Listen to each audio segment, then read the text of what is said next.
Welcome back everybody. Today I'm swapping the old Alpine unit, the DVD player one, out of the Bongo because it's a bit dated. I'm pretty sure Top Gun is stuck in there because I can't get it out. I'll have a little look at that in a sec, but I must have watched that a million times now just in the van. Fed up with that, so I've dragged this out of my old MX-5 because it's a bit daft having it in there really.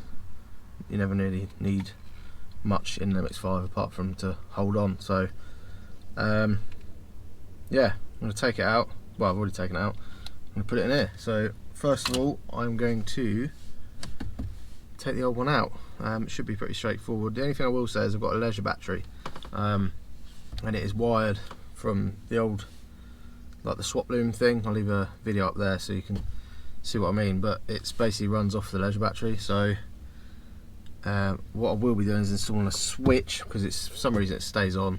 I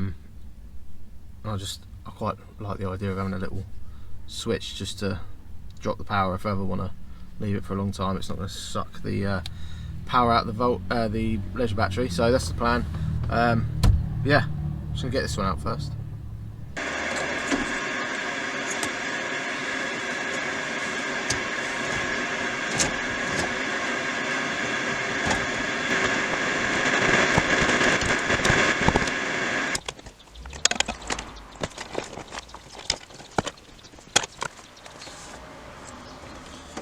Look at that old beast.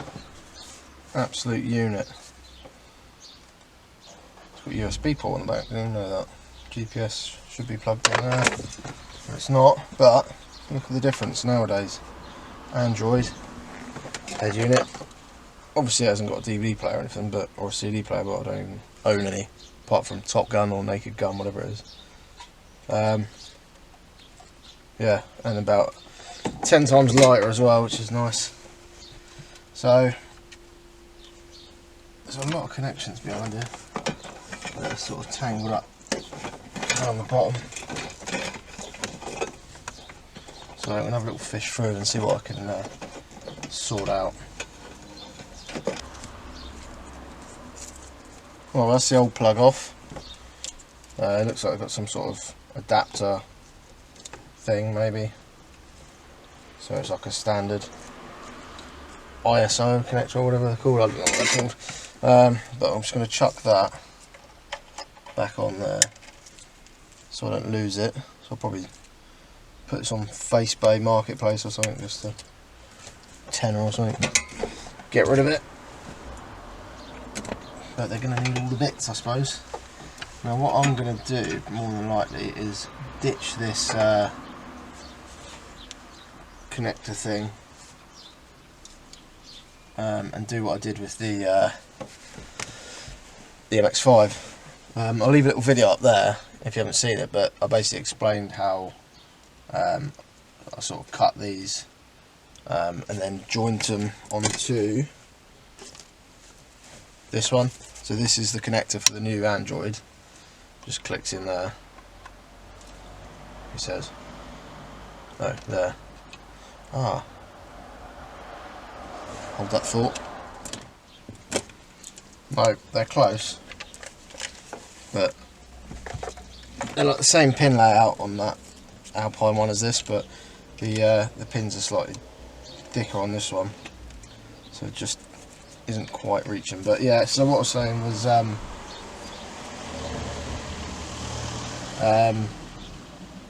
yeah, so like on here, I'll explain it quick, but on the other video it's more detailed.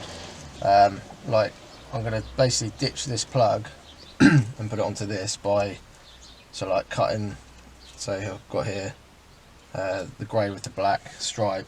I'll cut the grey with the black stripe there and joint it there so that it's coming out of the car even through the joint and then up into the Android, and then just repeat for all of the ones that you need, like the power, the ground, the lights, the key, whatever.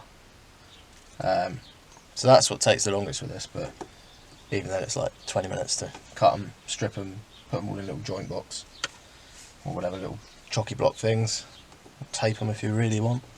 Yeah, so I'm going to do that now. I'm also going to start trying to ferret some of these cables down because I've got, with this Android one, you get loads of little inputs on the back. You've got GPS, radio antenna, but then you've got like audio out, video out, all sorts of different leads. You've got USB there,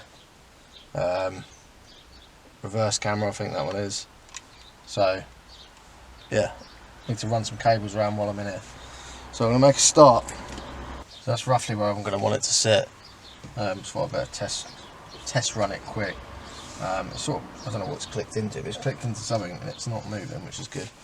I've got a little surround here as well, which I'll put in properly. It needs to sit back slightly more, but not too bad for a first attempt. I'll try and get it out now. Good job I've got a little thing full of crap. If you haven't actually seen these things before, the Wagos, basically you've got two little levers here, 1, 2, you can get like more or less, you can get like 3 levers, 4 levers, 5 levers, whatever. There's a 5 lever one, that's the old style. These are the new ones, they're like clear. And then you basically just put the cable in. So let's just do it with this one, like so. So just pick one hole, then push that down, just check it ain't going to pull out, and that's good to go. And then obviously you want the other cable that's going to go with it, which is this red one. Just cut that. Disclaimer as well, make sure you disconnect your battery and all that sort of stuff before you do this, so you're not splashing 12 volts to any grounds by accident, just in case. Let's give that a little twist.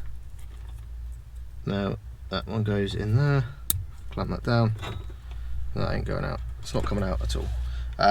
You'll notice these, I've got these because my box has just been ransacked, so I haven't got enough of these. So what I'm going to do temporarily, I don't really like these ones.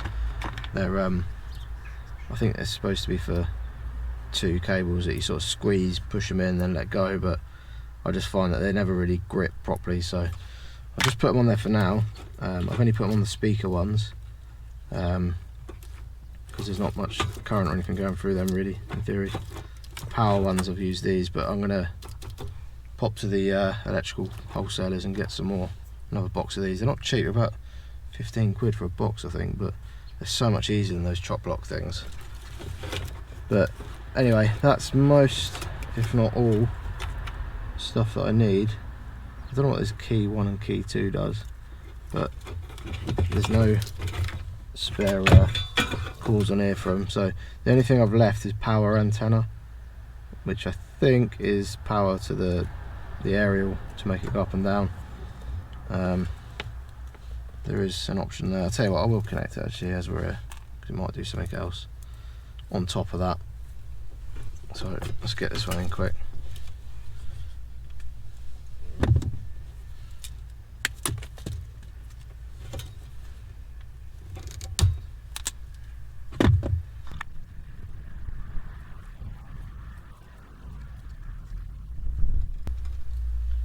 See, it's on there, but I just don't like them. I don't trust it. Anyway, that's all the connections done. Doesn't look pretty. You can obviously cut solder and heat shrink and all that sort of stuff, but like if you want to take the head unit out again and put a normal one in at some point, then you've only got to just undo these and put it all back together. Like if I want to put this connector back on, I can just ditch this, strip these ends and put them all back in. It's not amazing, you should buy the adapter really, but this Chinese head unit thing, Android, didn't come with an adapter unfortunately, so this will have to do. And it works, it's safe. What more do you want? Anyway, right, let's plug it in. So a quick functional test. She's plugged in. Oh, look at that, it's still got the Mazda logo from the MX-5. So I'll leave that on there because it's cool. There you go, Android. Again, I've talked more about this in the other video, which I've linked when I put it in the MX-5. A bit more information on there, but this is just a quick overview. Android is starting. There you go. So that is going to look pretty cool, I think, sat there. So now all I need to do is run all these extra cables for accessories like GPS antenna, the USB sockets, so you can plug stuff in without having to poke them in the back of the thing. You can just have them remote, and the camera cables. So I'm going to do that now. So the GPS antenna thing, it's pretty self-explanatory. Just screw it on so that it can know where it is in the world on the map. So you're going to have to put that somewhere that's going to get a good signal, i.e. like a dash or something, I don't know, somewhere around there. That'll be cool. So I'll do that in a minute, but it's in there ready. USBs, they can go down here towards the glove box. And then we've got all of these video ins and outs. Right, so next thing I'm going to do is I'm going to get the camera and basically figure out which one of these inputs I want to put it in, because I want to be able to look out through it whenever I want, not just when I'm in reverse. So I'm going to plug it in to the long extension, because that's all going to run to the back of the Bongo. And this is going to go, I'll take a guess, I'm going to say CVBS 1 in 1, I should say. Hopefully, if we go to there, then go, oh no, I don't want that. I don't know if you can see that on the GoPro or not. Let's go AV in. Oh, I've got nothing yet. That's because I haven't powered up the camera yet. Need more people. Oh, there's my lead. There it is. Well, I'm just going to do that for a minute. Plug that in, and then I'm just going to temporarily just connect this to 12 volt in the back of the thing. This. I'm just going to chuck it into one of the connectors. Not ideal what it will do. So there's a ground there, yellow. So now that should give me 12 volts, which it has done. We've got a light on here now, and then hopefully, if we go on to press home, AV in, there we go. We have camera, and it works. There's you. Right, so how do we change other input? Let's try that, right? DVD, I don't know. But anyway, we've got an input there. Well, I don't know if you can see that very well, but there is a menu in here, which I never noticed before. You go to car settings, and you've got device port, and you've got like you tick which one, or select which one you want. It shows you which cable does what on the back. That's really handy. You can change the port that you want to look at, which is good if you're stuck. And then you've got the other one for like your ground, antenna power, all that sort of stuff, which I've already done, but it's handy to know if you've got one of these.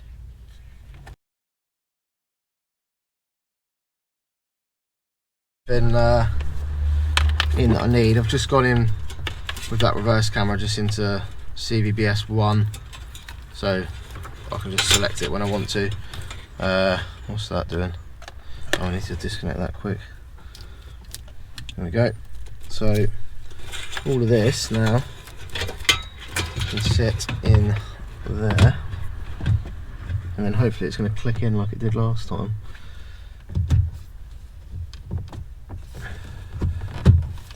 Which now I've said it probably won't.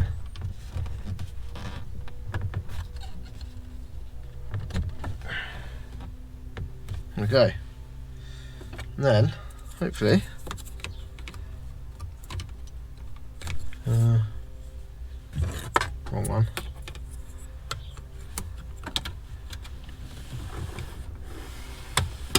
click. Happy with that. That looks good. What do you reckon? Much better than the other one. A bit more modern. Got all our apps, YouTube, Spotify, whatever. Good. Yeah, I'm pleased with that. So now I'm just going to get this GPS thing out of the way, get all these cables run to where they need to be, and then what I'll do after this is probably run this massive, wherever it is, this one. I'm going to run that to the back so I can just mount one of the cameras at the back. So that's the plan. So I'm going to crack on with that. Right, while I'm here, I'm just getting this centre console out quick. Ooh, hopefully without everything falling out. Oh, some money. 14p.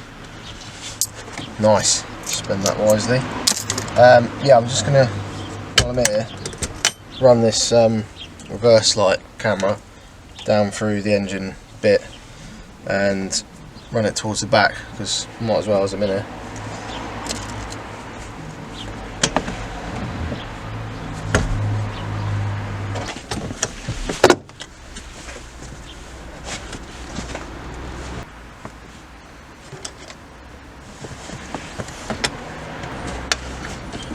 There we go. I'm just going to let it go through the rubber bit like that around the seal, so it should just seal itself up around it and be fine. It's only a tiny little cable, rather than drilling more holes and pulling apart stuff.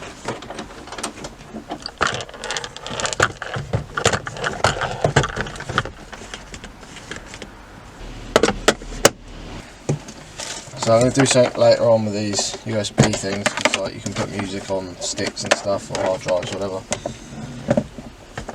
But for now, they're going to sit in the glove box.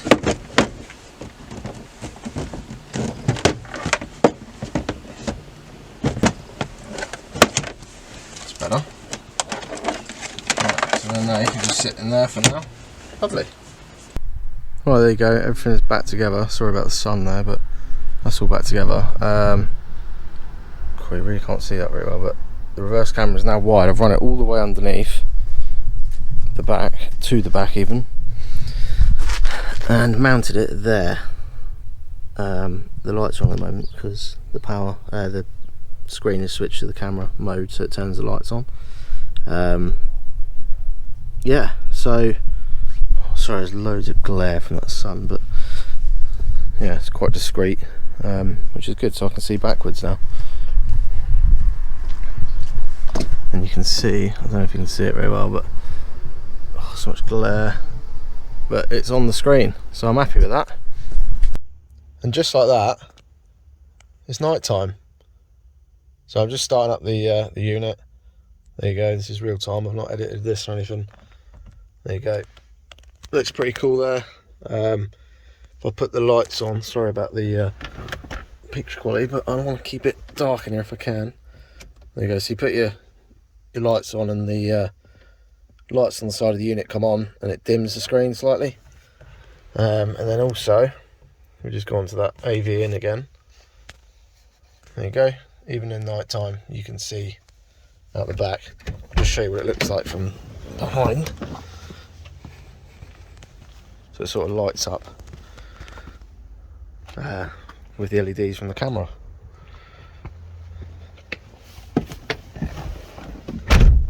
So you can see where you're going. So there we have it. Thanks for watching. Give us a like down below. Subscribe if you're new. And I will see you on the next video. Thanks for watching.